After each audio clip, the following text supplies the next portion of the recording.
Go ahead, AJ. Hello, I'm AJ. I'm 33. I have hypoplastic right heart and pulmonary atresia. I had two Fontans, a modified and a revision. The first one was in 1991. I was 3, and the second one was in 2009, and I was 21. Scott?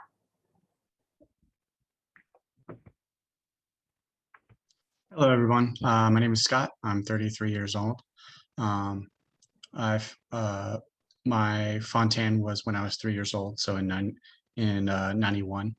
I did have another OHS, which was a patch valve in 9, and I have a pacemaker.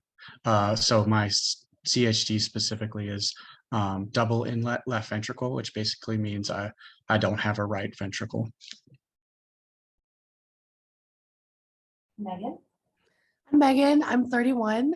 I have HLHS. I live in Orlando. My last open heart surgery was when I was 3, which was 1993.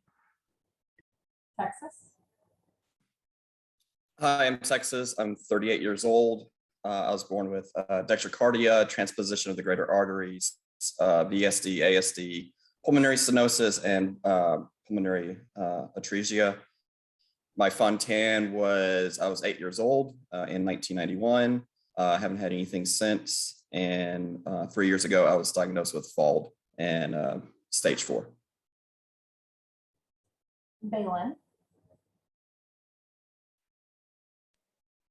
Hello, I'm Belen. I'm the old one here. I have tricuspid atresia with Eisenmenger syndrome. I was born in Venezuela, but I have my first open heart surgery when I was 6 months old. I just have a shunt. I never had Fontan or Glenn, nothing. Just, that's the only thing I have. That's it. Thank you. We did collect several questions from the parents, and we're going to go ahead and read through those first. And at the end, if you guys have any more questions, then I will ask you to unmute yourself and you can ask those questions. Our first question is going to be to AJ. Do you remember your hospital stay from your Fontan? And if so, you can give us details. Well, when I was 3 years old, the only thing I remember is waking up in I think it was post-op, with a dog that all my parents' friends had signed. And then also the weird memory, but I remember the lady beside me had one of the auction things on her toe. I don't know why I remember that, but that's what I remember from when I was 3 years old. When I was 21, I remember about everything. So I remember waking up with all the medicines on my neck. I remember walking from door to door, from room to room. And I remember actually the Lakers winning the championship when I was basketball championship too. I remember watching that. So Thank you. Our next question will be going first to Scott. What are your memories of doctors in the hospitals in your youth years? So the answer I had was kind of a little bit before my youth years. So just one fun memory of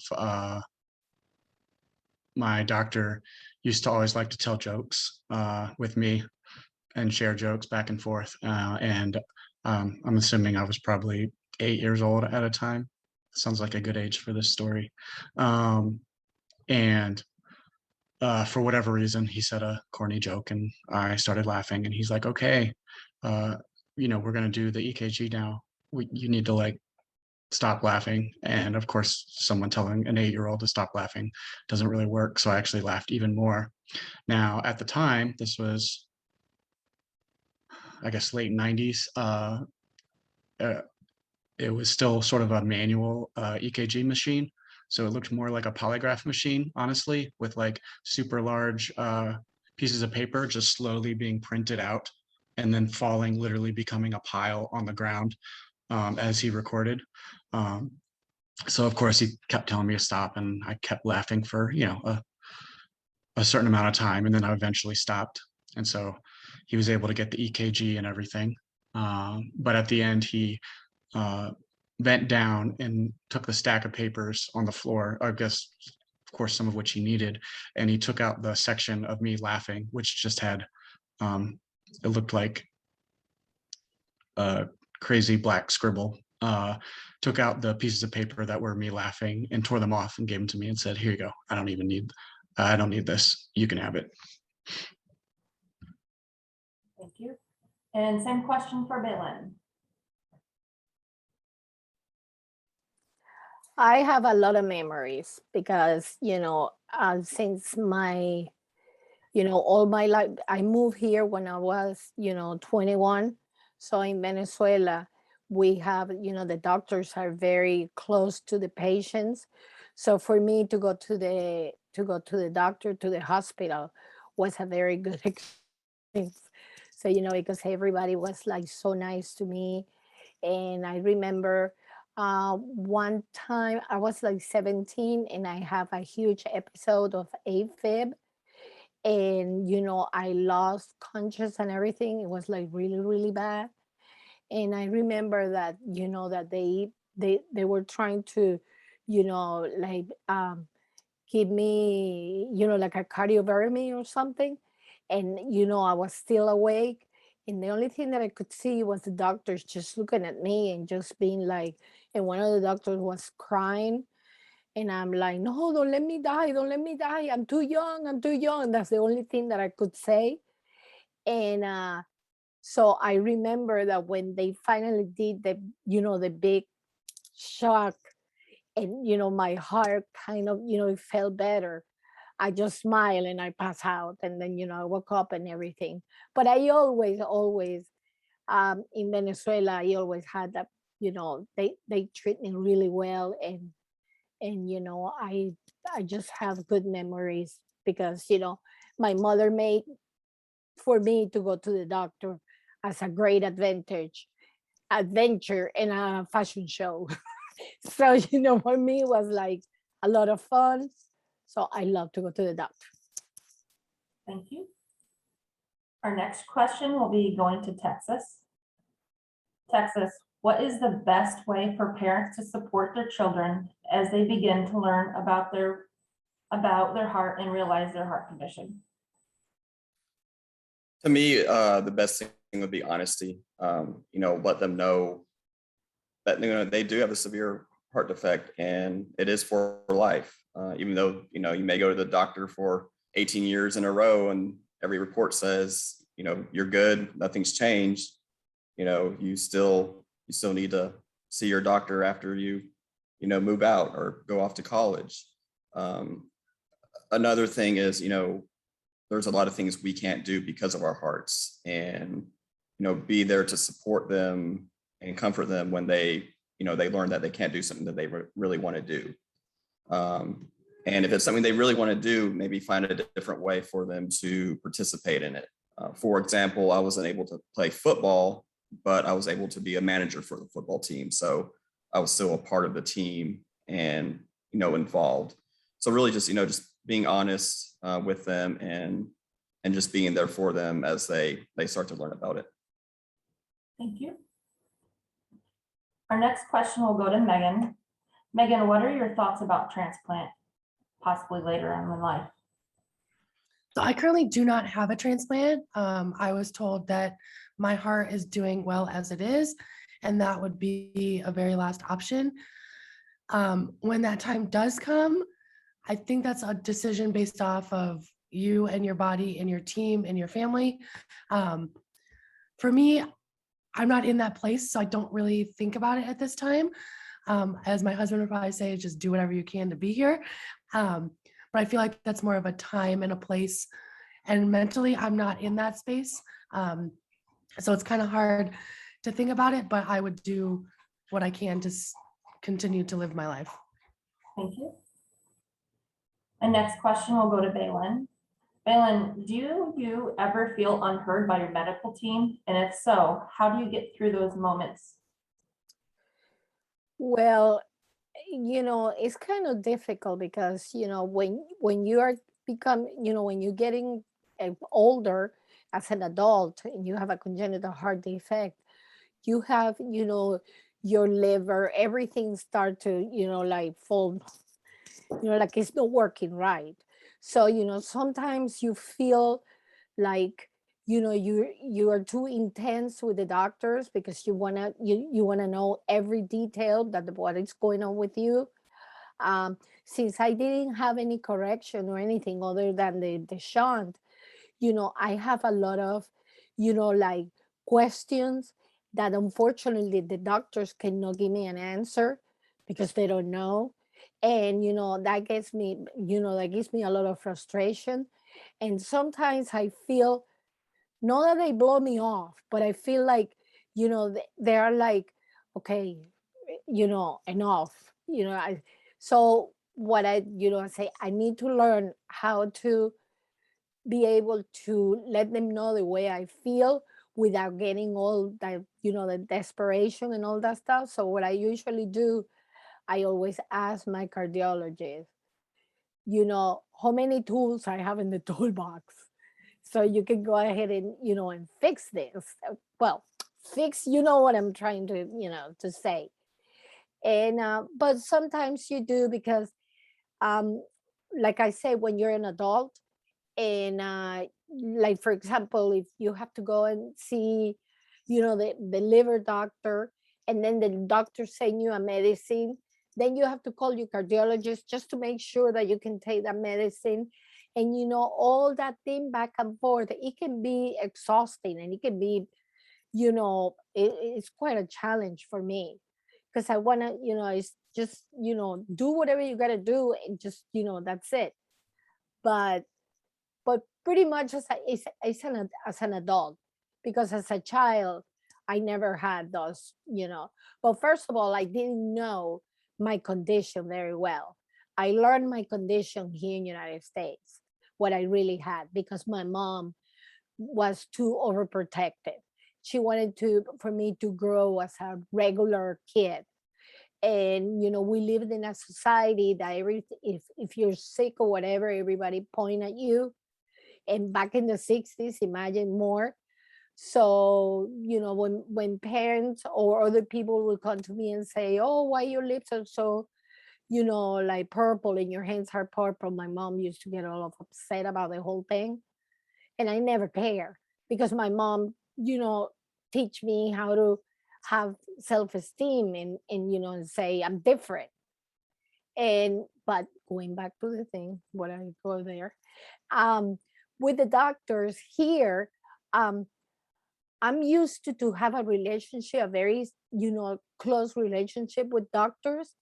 And I feel like here is, the doctor is like, I feel like the doctor is not your friend. And that for me is difficult, because I think that, people that it has what we do have, somebody that, that it can give us encouragement and help us and make us feel that whatever we do, or whatever, we're trying to accomplish with everything that we're doing for our disease, is doing, we're doing something great. And sometimes, they're afraid not to tell you. Sometimes I feel like they're not telling me the truth, you know but it's like the last time I went to the electrophysiologist, he told me, Belen, I can't give you an answer because I don't know. So it was like, well, you're the doctor, you're supposed to know everything, but they don't. So, but I always say however I feel. And I'm very, not never in a, I'm never mean, or being, because that's not the way that I am. But I make sure that they listen to me. Great, thank you. Next question will go to Megan. Megan, about what age did you realize how serious your heart defect was? So my parents did a great job of telling me, that I have a heart condition, things like that, but they also never held me back. I will never forget, in 8th grade, I wanted to try out for basketball because all my other friends were doing it. But I could not keep up with them. I couldn't keep up with the running back and forth, things like that. And that's when I really realized, okay, this is in a way holding me back. And it was unfortunate because that's the first time that I felt like, okay, now I'm different than everyone else. But I was able to play other sports, just not the same as my friends. But that was really the moment that defined, okay, this is why I can't do everything. And it's because I have a heart condition. Thank you. Our next question will go to Scott. Scott, have you ever been to a neuropsychologist? And do you have ADHD?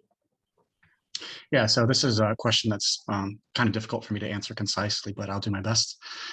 So yes, I have ADHD, anxiety. I technically had it my whole life, and looking back, there were signs of not focusing or like over worrying about things, but they usually never lasted. You know, if I got into a worry period, it never lasted, either more than a couple days, or I'd get really worked up that night and then wake up the next morning and be like, well, that was weird, and then kind of just keep going. Just life events exacerbated for me in probably about my junior year of college. And so you just kind of have a lot of things going on in your world, and it's kind of like one worry ends up to be, one big worry doesn't get solved, and then it piles up with all the other worries kind of thing. So there was immediate, I could see its effects immediately once it kind of kicked itself into high gear. I did kind of always have trouble sleeping, but I would eventually fall asleep. But I went from that to literally laying awake 2-4 hours most nights, not being able to fall asleep, which leads to you being more tired and more frustrated. My grades, I was in the middle of college, my grades dropped. It took me much longer to do any assignments because my focus just dropped. Fortunately for me, I made it through, but it was kind of the start of me sort of discovering things on my own, which was quite frustrating. So I started off seeing counselors, and I started taking Prozac, an antidepressant, and so that kind of helped incrementally a little bit. And then later on, I felt like I wasn't taking it. I was still worried, and I would get depressed, usually mainly because I didn't know. My depression was more just like I didn't know that I would ever stop worrying, or that I would ever like fall asleep within an hour of me laying down. I just didn't know when it would end. But fortunately, I did okay and I graduated, but it was still rough. Lots of trouble falling asleep. And then it affected me in different ways, even as I started in the workforce. It was hard for me to keep a job at first, mainly because I couldn't focus hardly at all, and it affected my performance. And then again, compound with the lack of sleep, still waiting 2-4 hours to fall asleep. And I eventually figured out that, I was prescribed ADHD meds, and that was probably that was one of the two biggest night and day differences of like, oh, I clearly have this because this medicine is helping a lot. And now, to be clear, the medicine is definitely not a fix, just like all our heart hospital visits aren't a fix for our heart condition, but it does help improve. So it took me about 5 to 7 years to kind of figure out, hey, I have ADHD, I have an anxiety disorder, I have sleep issues, and I've seen many counselors throughout that whole time period. Some were good, some were terrible. So I now take, and I continue to take medication for ADHD. There's one medication that just happened to work for me, and I take it every night before I go to bed, and it helps me turn my brain off. And I'm still on a dose of Prozac. And that's also not to say that, it's not like I was walking around always depressed or anything like that, but certain things would just hit me harder than normal. And, I'm on a certain level, I'm still struggling with it, but I do okay. Kind of like how someone is like a functioning alcoholic, I'm a functioning ADHDer. But it was quite rough, and I felt very alone for 5 to 7 years, as I slowly kind of figured out what was wrong. I mean, if I would have known, hey, like, you have anxiety disorder, you have ADHD, you need to do some counseling, and you need to find meds. I mean, knowing that right off the bat, my junior year would have saved me years of frustration. So I'm doing okay now, obviously, but certain things in life will still hit me harder than I think they would. But it's an ongoing fight, and unfortunately, it never ends. But you just kind of keep going, and I'll end all that by saying, I'm very happy of how my life has turned out, and although there was a lot of frustration, I had good support through my family and my friends throughout all of that, which kept me going. But and I look back overall, and those 5 to 7 years were terrible in one sense, but they were also fine. That wasn't like I was worried all the time or anything like that. I still had fun, and did the things I wanted to do. But finding a job at first was a little bit more difficult, and just understanding what my options are. So now I take, as an example, I use FMLA so I can get time off for work when I go to cardiology appointments. So just understanding what your options are is probably the biggest thing. And if you don't know what all your options are, it can lead to a lot of frustration, especially with mental health and even just generic, heart health. So that's my short answer. Next question, we'll go to Texas. Texas, how were your parents before and after your Fontan? So my mom really hasn't changed pre-Fontan and post-Fontan. I'm still 38 years. I'm 38 years old, and she's still, protective, really protective of me. I'll FaceTime with her, and she's like, "You need to sleep. You need to do this." Which, growing up, especially in college and teenage years, that was kind of annoying. But now that I have 2 girls of my own, I kind of, I see it. So as far as my dad, before the Fontan,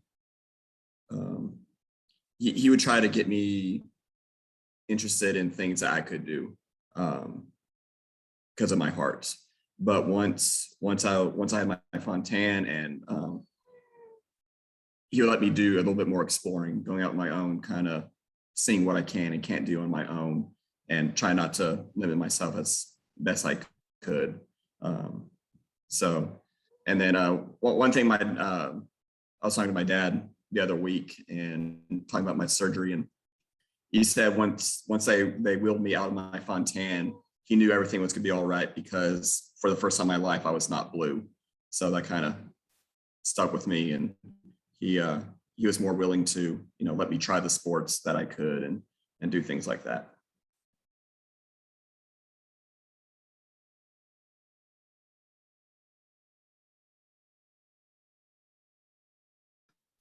You're muted, Amanda. I knew that was going to happen. Our next question will go to AJ. And then after that, Megan will answer.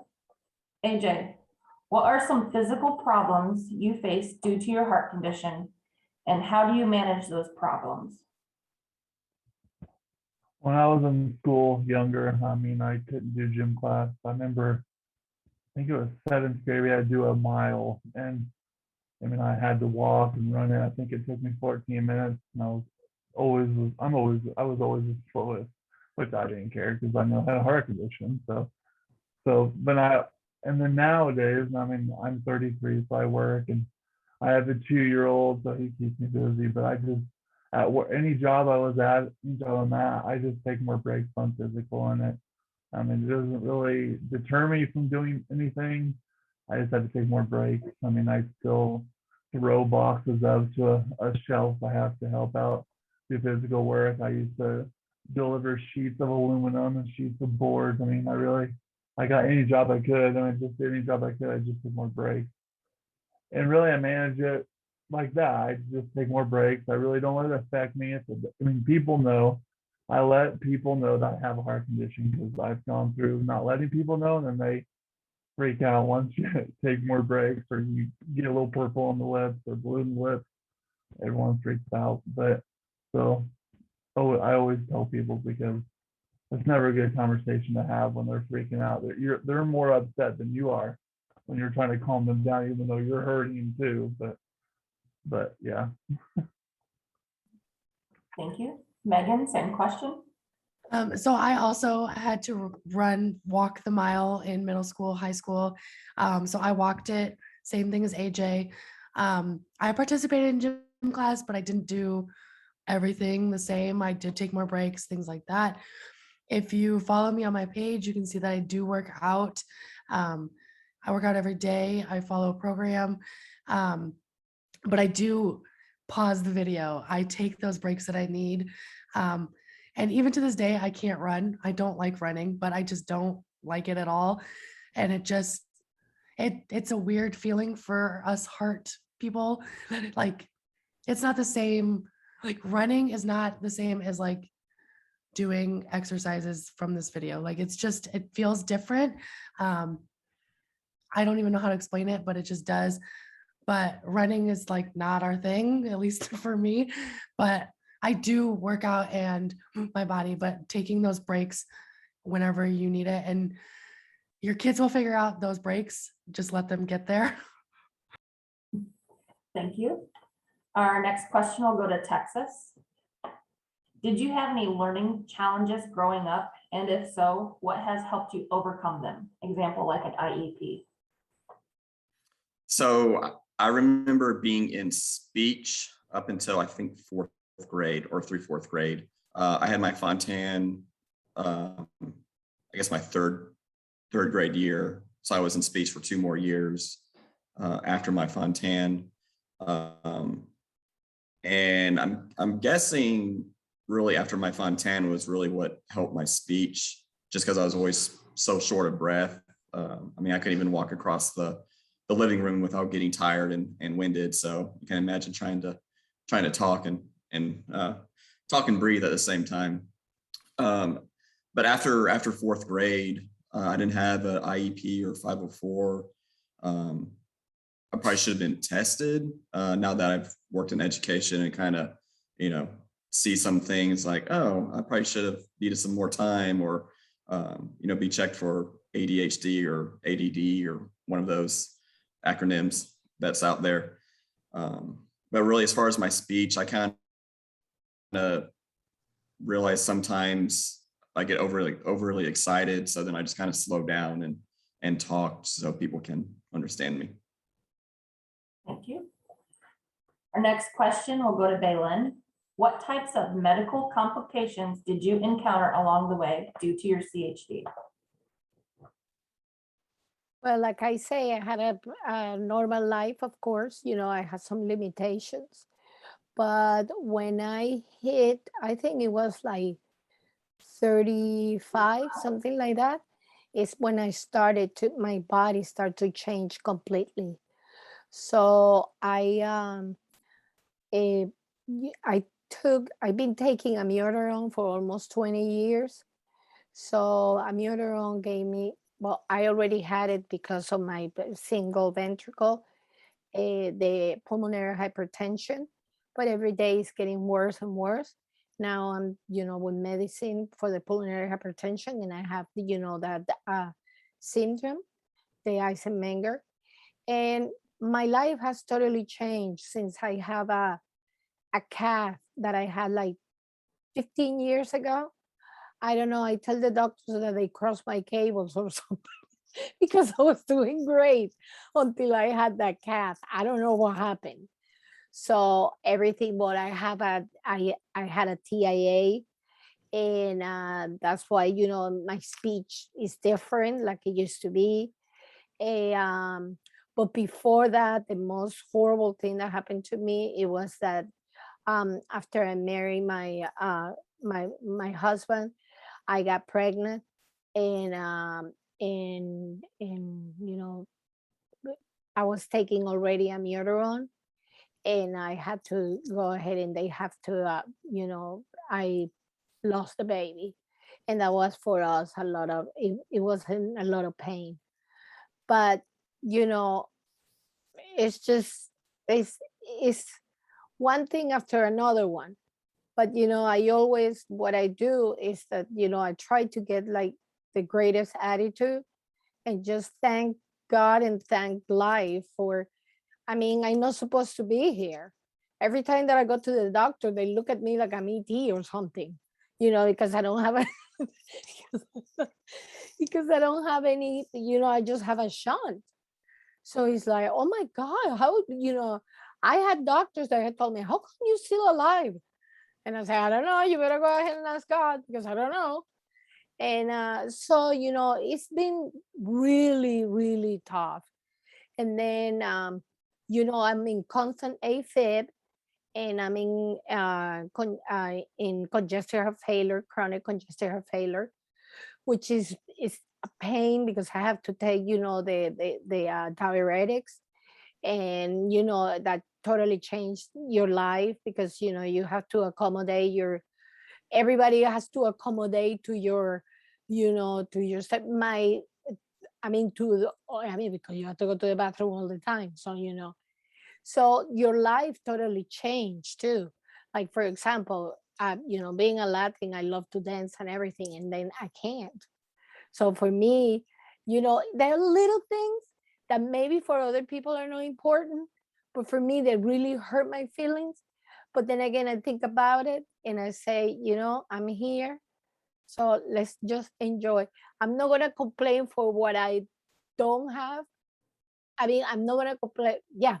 Com- I will not complain for something, you know, things that I don't have. I will just enjoy life the way it is. And I take one. I had a cardiologist that told me in my 40, just take a day at a time, you know, a day at a time. And I said, okay, that's what I'm doing every day. So, but yeah, a lot of complications. And I'm still here. Thank you, Baylin. Our next question will go to Megan. How do you deal with the future of the uncertainty of your health? So that's a hard one to answer sometimes because we don't really know.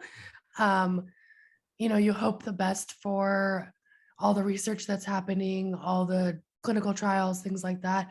But I try to live every day the best day that I can, whether it's a good day or a bad day.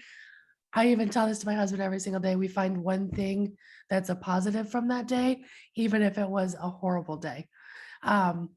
So I try to just live life the best I can every single day. And yeah, it comes up more when I go to the doctor, things like that, afraid that they're going to find something, or this is when the next shoe is going to drop, things like that. Which, yeah, my anxiety shoots through the roof at that point. But until that day comes for an appointment or anything like that, I try to just live life as it comes pretty much. Thank you. Our next question will go to Megan and Scott. Megan, you'll go first. Do you follow a special diet and exercise? So I currently don't follow a special diet, but I do Beachbody, so I follow like the portion control containers, things like that. I do have like salt-free spices, things like that, because I am on a diuretic, so we crave salt as it is, which is kind of hard because you just want that salt all the time. But and I do exercise every single day, like I said before. Even on the days I don't want to, I try to either go for a walk, do yoga, at something to move my body. But also breaks are okay. So it's not something that you need to push yourself or like push your kids to do. We find our limits, like I said before, and just again, like I said, just trying to live every day as possible as I can, and just doing what I can to keep my body healthy and my heart healthy. Thank you. Scott, same question. Yeah, so this is probably the question that makes me feel the most self-conscious. So the short answer is no, I don't really have a special diet. I'm not saying that I should, or probably admit that I should. I do some exercise. I would say a moderate amount, but honestly, it depends on the season. And sometimes, admittedly, I'm just not motivated, but other times, I really am. I remember for a good 3 to 6 months, probably mid 2020, I was at least doing like a 1 or 2 mile walk every day after work. But a lot of that just honestly changes with your mood and what's going on in your life at that moment. So that's my short answer. Thank you. Our next question will go to AJ first and then to Texas. Did you receive life insurance before your position at your work that you are now? No, I remember my mom and dad tried to get me insurance before I had one of my stent placements, and I was like 15.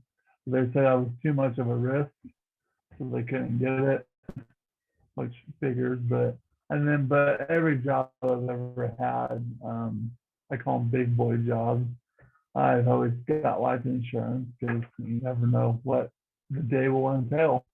That's for sure. You never know if you're gonna go to the hospital with chest pain or wake up and have a weird pain. I don't know. So yeah, I always get it everywhere I go, every job I have. Texas, same question for you. I didn't know about life insurance, so I had my first big boy job. So I'm not sure if my parents actually applied for it. If they did, they never told me. But I got life insurance through my current employer. My wife was able to get some.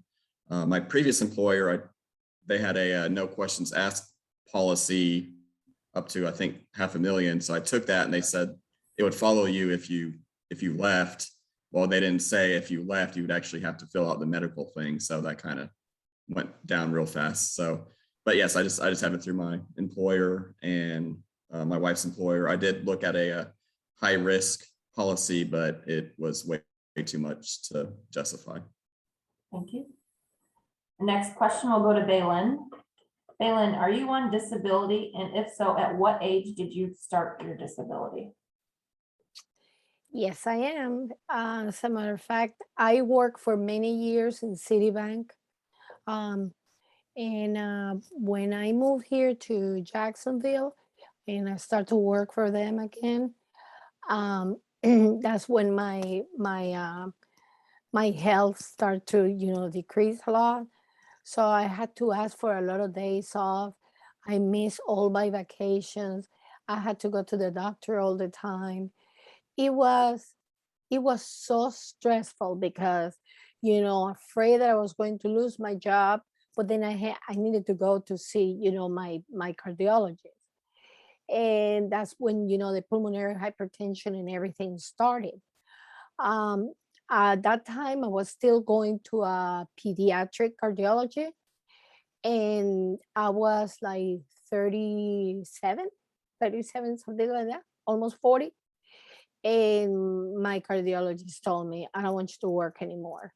And since my husband just that year, he retired from the Navy, he told me, honey, you don't have to work anymore. This is, this stress that you're taking every month. Oh, are they going to give me the FMLA?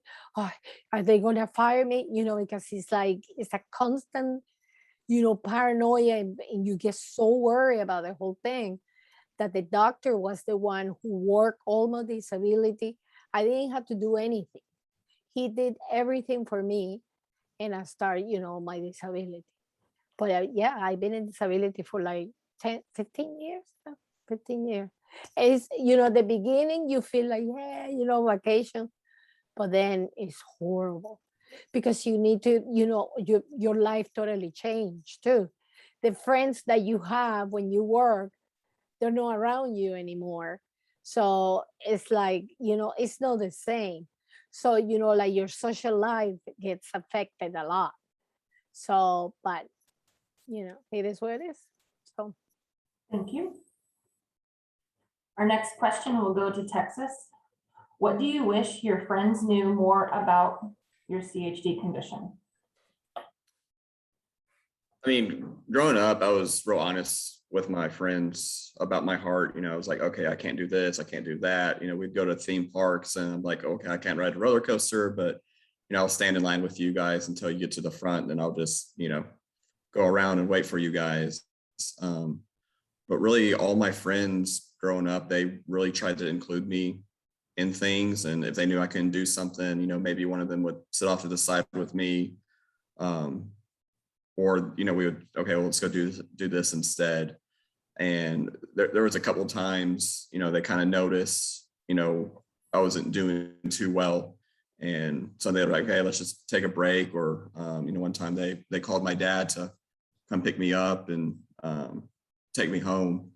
But for the most part, you know, just because I was honest with my friends, you know, they knew my limitations, and they respected that. And, you know, which was really great. As I know, you know, some friends or kids or whatever you want to say, you know, they can really care, unfortunately. But, you know, luckily my friends were great, and I didn't really have to tell them anything more. Thank you. Our next question will go to Scott. Scott, what are some things that made a difference that your parents did to make you feel better growing up? Yeah, so I'll start off some more generically, as they always just praised what I could do, you know, whether it was a schoolwork or an extracurricular activity, you know, that I was involved in. They always just encouraged me and praised me when I could. Physically, for the most part, I guess it was lucky for me or them that I wasn't too much into sports, just in general. But I think that, you know, I think I did try a couple and just realized that it wasn't for me, or I just didn't try it. You know, I didn't stick with it that long. But I think for the most part, you know, if I wanted to try something, you know, probably if I wanted to do football, they probably wouldn't let me. But I think if I wanted to try something, you know, they would sort of let me try, at least, you know, until I found my own personal limitations. One thing alternative that my dad did for myself and my brother as well is we went through scouts, and scouting just worked out really great for me, because it gave me, you know, some you know, some physical activity. We were doing like high ropes courses, rock climbing, caving, but at the same time, scouts is for the most part on your own pace. You know, you're not necessarily competing with anybody. I mean, yeah, there were many hikes that we went on that were long, and I took a long time to do them, but for the most part, I finished, I would say 95% of all of the hikes that, you know, we did. Um, and, you know, they were tough, and but I did them. And then, so dad pushing me through that, or just encouraging myself and my brother to go through that, really just helped a lot with my confidence. You know, in scouts, you learn how to make a fire and cook for yourself and like plan stuff. And so just doing those doing those kind like find something that you can participate in and do well, and just kind of encourage, um, they encouraged me through that. Another thing they did, uh, a little, I think a little later than I would have preferred, but not in a bad way. So when I was younger, when I'd go to my appointments, I was very shy. Again, now I know it's had to do with the ADHD, or like the anxiety thing. And my mom would usually do most of the communication, even as an adult. Not necessarily that I thought she was interrupting. I just like didn't really feel like speaking anyway. So it was a little bit of a shock, you know, when I went, you know, to an appointment on my own in college. But my parents did a good job of just answering any questions I had. And I don't know if this falls into one of the other questions, but I think the earlier the better, as far as getting them to sort of own their stuff, their condition, is going to help a lot with their confidence, even if it's just a little bit at a time. I would say starting as a preteen, just, you know, being able to do the elevator pitch, even though it's not the best term, the elevator pitch, to describe their condition, talking to, the people behind the counter, whether it's people at the pharmacy or the people at the hospital, encouraging them to, do those interactions on their own as early as they can. That's going to help build a lot of their confidence. And just really let them own their condition rather than something that they depend, they feel like they depend on another person for. And obviously, little bits at a time, of course, so that when they get to the point, they can, have a full conversation. When I get to college, they can have a full conversation with their doctor, explain their condition, explain their medications, explain their limitations to their friends, things like that. So yeah,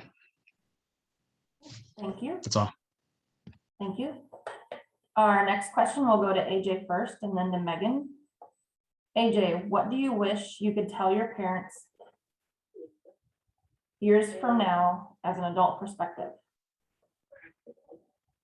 Well, really right now, I want to say thank you for everything they've done too, because when I was younger in my appointment, my mom always went with me. The dad never really went with me, but mom always went with me, and she would always let me ask questions. Sorry, my son is turning the lights off on me. She always asked me, "Can you turn it on, Cash? Turn it back on." Okay, I guess you won't. She would always let me ask questions if I had any questions, and it really helped when I became an adult, because I always knew I always knew what questions to ask, even though sometimes I don't ask some questions. But I also learned my condition a little better, and I know what they've gone through. My son doesn't have a heart condition, but I know what being a parent is a great fun, but so nerve-wracking even with a heart healthy kid. Thank you. Megan? I'd also just have to say thank you, for letting me be here, for one, because the surgeries weren't very new when I was born. So taking that risk of having the surgeries. Thank you for letting me push myself, go out of my comfort zone, try new things, not bubbling me and pushing me to be the best that I can be, which I don't think I would be here right now if they didn't do that. So yeah, thank you. Thank you. Our next question will go to Scott. What advice do you give to other CHD patient siblings? So I kind of took this question and made it a little broader, just kind of like, what would you give to people that just know a CHDer? I think there's a little bit of, most of the time, I'm a happy person, and, when things go well, I'm enjoying life. But I think there's just a level of understanding that, that things that we, having a chronic condition, especially a single ventricle heart, it just comes with things in life that are taxing, for lack of a better phrase. There's always the next appointment to schedule, the making sure your meds are, all in order. And, I'm extremely fortunate that through all my health stuff day to day, as long as I take my meds, I really don't have to worry about too much. But there's times when things are ramping up. In fact, I'll get my pacemaker replaced probably in the next 4 months, that things become pretty real. And, whether it's recognizing, your friends or your family just recognize your physical limitations, that's one thing. But also just that there's sort of and again, this, I think it's exacerbated for me personally, because I also have ADHD, but there's just sort of a mental tax. So part of your brain is always kind of wondering or worrying or, thinking, not necessarily worrying, but thinking about, what your next care step is, and it could be something as simple as like, okay, when am I, the logistics of when am I going to pick up my meds, right? You have to factor that into your life. Like, I live really close to a CVS, and it's amazing. And I always want to live close to a CVS or just a pharmacy that's not, 10 minutes away, for example. But, you know, there's just sort of a mental tax that you're always thinking about something when other people have the freedom to think about other things. And that's not to say that it's always bad or always depressing, but it's just kind of, you always have there's always sort of another gear turning in your head, basically. And especially that ramps up when you are going through, like for me, when I was going through my mental health stuff, you know, that took up, when I couldn't figure things out, I mean, that took up probably 70 to 80% of my brain resources. So it was very difficult for me to kind of focus and function and do other normal things. And, you know, especially when things are ramping up, either another procedure or, you know, something critical was found. An example for me was I had aortic, I had a little bit of aortic stenosis, and it was slowly increasing. So it's increased blood pressure going out through your aorta, and it was kind of slowly increasing. And my doctor said at some point that if it continued increasing, like I would have to have another open heart surgery, and that was, you know, legitimate worrisome. You know, I've had open heart surgery, but the last one I had was when I was 9. So thinking of another one just definitely put me in a different state. By the grace of God, that uh, factor that they were checking, the pressure, it did increase, but it kind of plateaus. And so, I mean, they always check it, but it plateaued. So I went from worrying about it for probably about a year or so to it not really continuing to be an issue anymore. It's still slightly higher, I think, than it should be, but it never really continued into the dangerous category. So I'm extremely thankful for that. But yeah, just anything that's going on, whether it's even just the logistics for an appointment, you know, it's going to be mentally taxing, if not emotionally draining, at least on some level for the CHDer. And, you know, it's going to affect and just having an understanding with friends, family members, siblings, like whoever it is, you know, that's around you. An understanding like that just helps a lot. Thank you. All right, our last question. It goes to everybody and we'll go in order. In your opinion, what is the best way to ensure that a child's self-confidence is not shaken by knowledge of his or her heart condition within the preteen and teen years? AJ, we'll have you go first. My thing would be always be honest with your child. I mean, always tell them if they have a heart condition. So always be honest. Let them be there in the clinic. Let them ask questions. Never hide anything. Don't hide anything from the family. Don't do that. Let them be as open and honest as they want to when they get into school. So my thing was, every time I would go meet new people, especially in college, I'd always lift up my shirt and say, "Hey, I got a bad boob job," because that's how my scars look. So I always made a joke of everything. But I always made it known that I have a heart condition, and I would just tell the parents, just be honest with them. Thank you. And Scott? Yeah, so I think this was the question that I kind of started to answer. Just within reason, let them find their own physical limits. You know, I personally didn't have restrictions, you know, through PE and stuff. And I was able to do okay, although, yeah, admittedly, I was a little slower, but I don't think even in middle school, I think the grades were more on improvement versus like actually being able to do something, you know, specific. But I think for the most part, just letting them find their own limits is a big thing versus just like always restricting them and being like, oh, you can't do this, you can't do this. And just encouraging them with whatever their strengths are. You know, I play guitar, you know, whatever their, you know, other strengths are, just like any human being, we're going to have strengths and weaknesses. And, you know, just encourage them on whatever their other strengths are, whatever their other interests are. So they're not, mentally always focused on the fact that, oh, I have this heart thing and, it's going to limit me and da da da da. Because all humans have limits, and it's just making sure that you instill them, a sense of, their worthiness and that you're proud of them.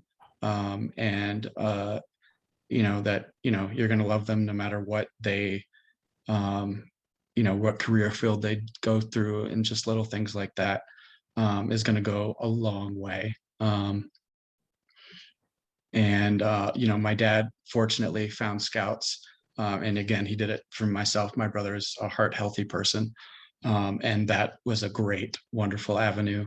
And again, just going back to making sure they understand their condition as best they can, let them ask questions even when they're younger, and taking charge of their healthcare is going to be a big thing, because once you hit college, or even, depending on when, I went away for college, so I was pretty independent. Some people stay at home or stay local.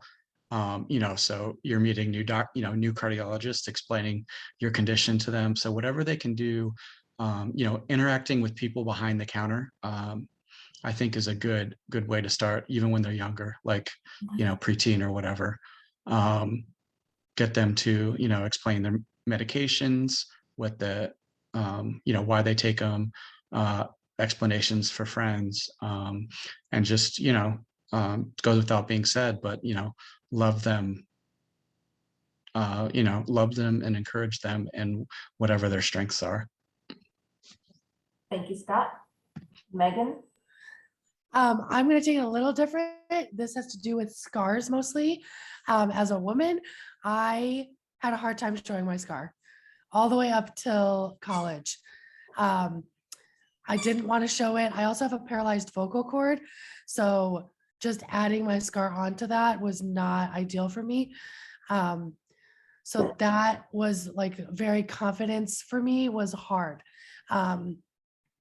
So when it comes to the scar, a lot of people I've noticed are okay with it. But if your child is not, don't push them to be. It will happen on their own terms. It just takes time. And when they're ready, they'll be ready.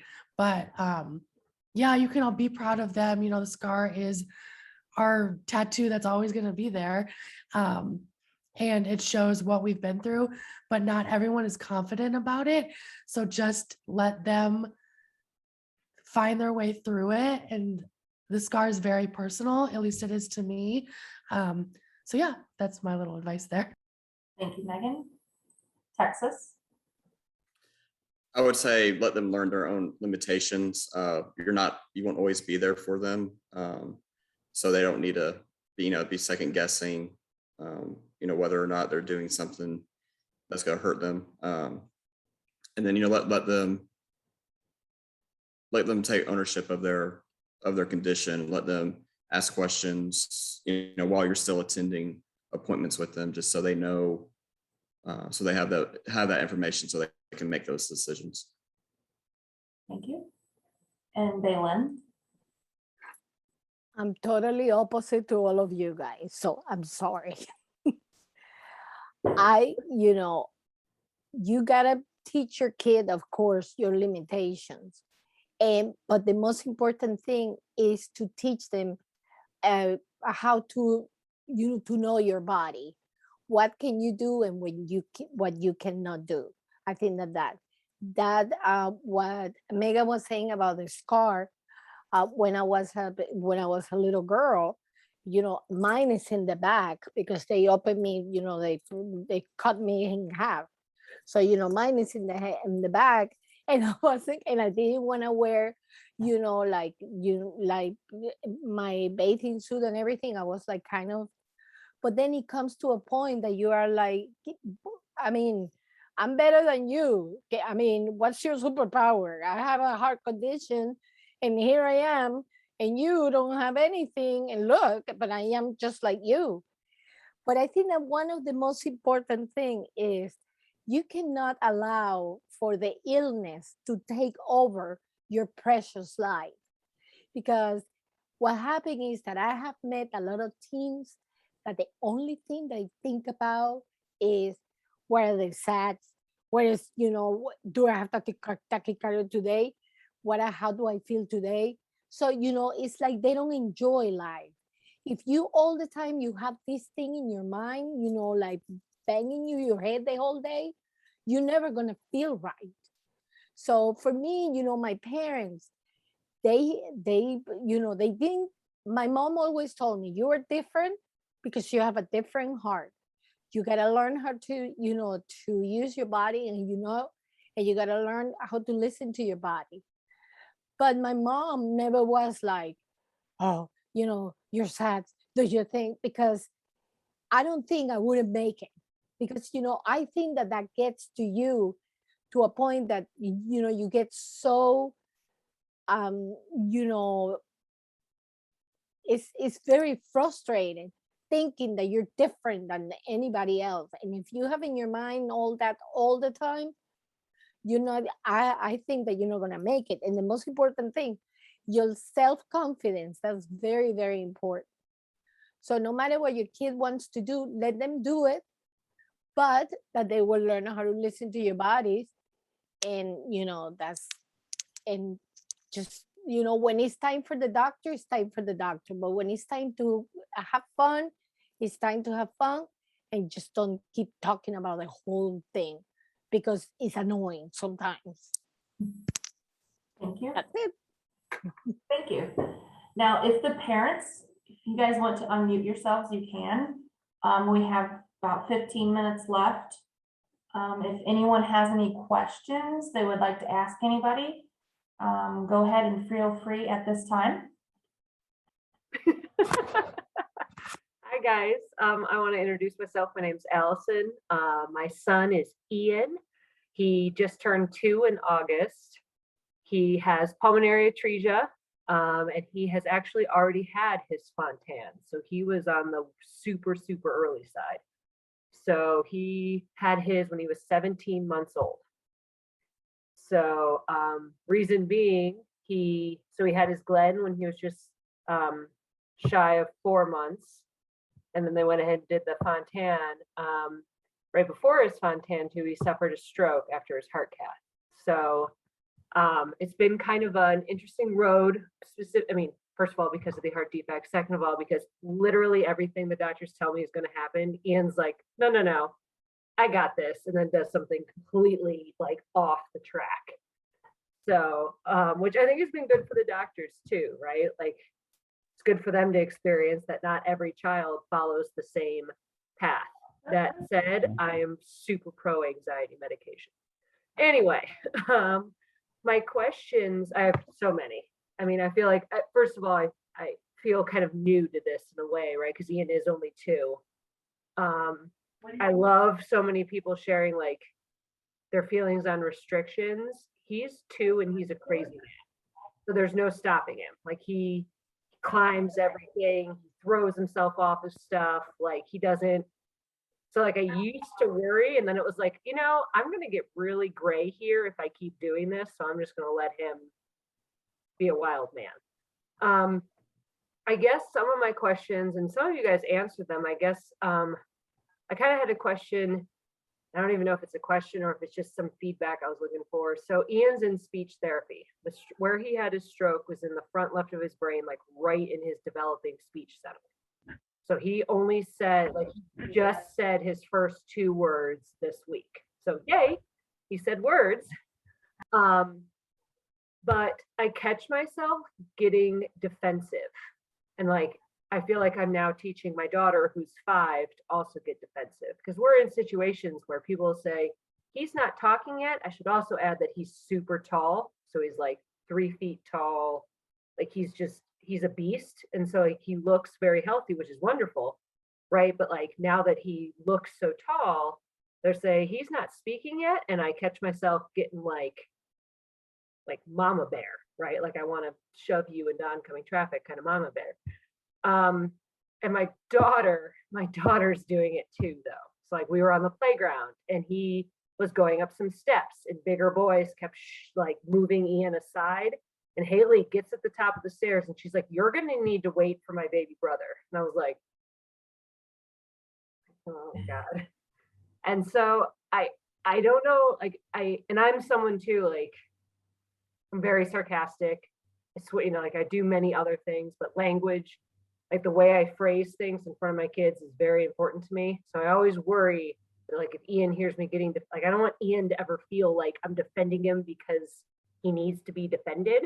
Like, I mean, because I'll do that when he's playing and stuff too, because people worry when Ian plays all the time. They're like, "Oh, should he do that?" It's like, yeah, he's 2, he's fine. Like, so I don't know. It's kind of. Okay, so I know you say the word defending, change it to advocating. Oh, okay. Advocating for his brother, advocating for himself. You're advocating for him. Don't think of it as defending. Okay. Yeah, that Then makes you're sense. not going to think of it as you're being mean. You're advocating for him. Okay. Yeah, that makes sense. Oh, Yes. I'll add Sorry. my sister. I was gonna add my sister stuck up for me. My sister is 20 months older than me. So, I mean, you know, if kids said something to me or picked on me, you know, she was there to, you know, I'm not gonna say beat them up, but, you know, she took care of it. So, She's gonna beat people. Like, it's gonna happen. And sorry. And by the way, any other adult on here that wants to unmute, you should, because I could probably ask 1,000 questions. So someone else would have to shut me up if they wanted to, like. But my follow-up to that was going to be, I will say that I'm like Scott. I'm an oldest child, but my sister was 7 years younger than me. So when she was growing up, I was very much older than her. When I graduated high school, she was in like 5th grade. So, but I've noticed now since we've got older, she does advocate for me if we're some places and people are doing stuff. Which I'm 33, so I can advocate for myself now. But she does stick up for me, especially around family too. That doesn't know me that well. nice. I like to hear those stories. But I had I guess my other question would be, since I've heard men and women now share their stories, a big thing. So my husband was the popular kid in high school. I was not. He was the big athlete, still is. Ian already enjoys watching football, which is why probably ball was his first word, not mom, the caretaker, ball. But I guess since you guys have interacted so much with each other too, do you guys find that the experiences for men and women, I guess, are different? I'm trying to phrase this question so I don't sound like I'm trying to say that, like, I worry about Ian's masculinity, because that's not it. It's like I worry when I see him, like when people talk about restrictions, because like the doctors already talk about Ian's restrictions, which I do sometimes giggle at, because Ian acts like he has none. I mean, he'll, like I said, runs into, does all the things, and I don't even try at this point. But I guess my question was kind of for the men, like, was that ever a thing? I guess, did you ever like feeling restricted, or women, you know, the women who know some guys with heart defects? Like, I do worry about that, because I look at the way my husband played sports in high school. I look at my experiences. Like, if I would have said I had restrictions, it probably wouldn't have gone very well, right? Because of just my school experience. So I guess I was just wondering if that was ever a thing, without trying to be like, it sounds so Yeah. rude. I'm hoping you guys understand what I'm trying to. I mean, I do, since Ian has his first, like, so, well, okay, I have 2 things I want to say. The first thing, since you just said that, Scott, I want to thank you guys so much for doing this. I just sent Amanda a message, like, having the opportunity to meet adults has been a game changer. Like, I don't have a better word to use than that, because my experience with the doctors has been wonderful. Ian has a great team, but sometimes when you're first, like my experience when I was first thrown into this, so I didn't know before Ian was born, first of all. Oh, yeah. So Neither did my parents. yeah. Same. So Right. yeah, no, it's an interesting, and I'm type A, so like I always say, I'm not sure me knowing ahead of time would have been that awesome, because I might have been just freaking out the whole time. That said, also being thrown into it, like, gave me opportunity to Google a lot, which I would never, ever recommend any parent to ever hit Google. but like it truly has been a game changer to meet so many adults because, and I'm going to single out AJ now. So AJ was the first adult I met with pulmonary atresia, right? And so like the first time I met AJ, I felt like I stared at him kind of. I was like, whoa, but it was such an exciting, and then a huge feeling of relief, right? Because like to see someone that is just so awesome, right, AJ? I mean, it's so, but so thank you guys for taking the opportunity to do this. And then I guess my other question then would be, I was curious about managing illness because the hospital always just tells me that Ian might just end up in the hospital needing oxygen sometimes for an illness. And I guess I was curious if that was something you guys had experienced or if that really isn't the thing. Based on the facial responses, I feel like it's not a thing. So I'm going to chill out then. No, so I've only needed oxygen one time. And that was when I actually got the flu and like I just could not breathe. That was the only time that I've really needed oxygen. Other than that, like I do have my own personal pulse ox that I carry with me just in case I start feeling weird or anything. So I can just pull it out, test my oxygen, things like that. But other than that, I've never had like where I just end up in the hospital for oxygen. That was just a weird saying to me. I have ended up in the hospital with, it's called costochondritis. Basically, it's your chest wall is like, it's just painful. But as a kid, I said my heart hurts, but it wasn't really my heart. It was my chest wall. Oh my God. I can't imagine being your parents. If Ian Oh were my God. to say my My mom heart would hurts, freak I'd be out. like, yeah. But it's called costochondritis. And now as an adult, when I get it, I know the difference of when it's Okay. really bad or when it's like, Yeah. okay, it's just there kind of thing. Okay. Well, the other thing is that your body accommodates that, like for example, my oxygen in a very good day is 86. When I go to the doctor, it's like, how can you walk? How can you do this? And how can you do that? But it's because my body it accommodates myself to live and to walk and do everything with 86. Sometimes I get to the point when I go and have some oxygen and I get too much oxygen, I start to get a very bad headache because, my body is not used to 95, 96. So, it's like your body is your best, the best friend that you're going to have because it will tell you. Well, I was going to make a comment since Ian and I both have pulmonary atresia. When I was younger, it might have been a small town Kansas doctors I was going to, but they never could really know what I had, if I had the flu or a cold, because of my heart problem. I had so many medications in my thing. So when I was put in the hospital for pneumonia, but they only said the only reason they put me in there is because I had one symptom out of 7. So I didn't have like a fever, I didn't have anything. I just had I don't remember what I had, but so that's the fun part if you're a small town doctor, they don't know that much.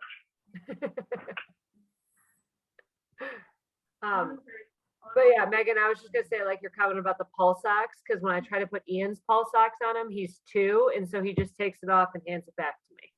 They do have the like ET lights where you can wrap it. They do sell those. What I have to do to Ian is I have to like trick him. I have to get him to look somewhere else, and then I put it on his foot, and then I put a sock on really fast. There you go. When he sees the light, he starts eating it because why not? Just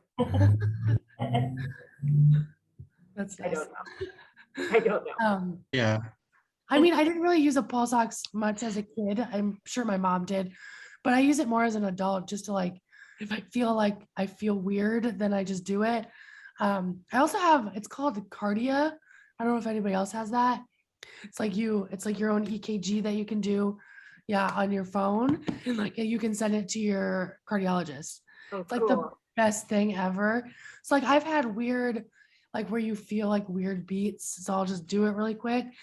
And like, it always says it's normal, but I'm like, okay, then why did I feel that? But I don't know. I think it gives me reassurance that I'm okay in a way. Yeah, I've tried to teach myself not to take, like when he was in interim, like before Fontana, I used to take his pulse ox more, but now I just try to like visually look at him more and Hmm. let him versus because like I felt like it could be like a slippery slope for me. Like I could catch myself like always wanting to put it on him. And so like now I just kind of use it as like let's say, you know, he was really active one day and it's just started to look a little bluish when he was super like diving off the couch active. So I checked it then. But otherwise I try to like look at his chest more, like his breathing more, and just look at him more than counting on that. Because again, otherwise I'll put it on him every 5 seconds. Because Yeah. So Um, I, we're gonna have to stop here. oh, sorry. That's okay. And we're definitely gonna be doing another series. So, and I'll post that in different groups, and we're gonna have this all uploaded to YouTube so we can pass out this video. But thank you guys all for coming tonight, and it's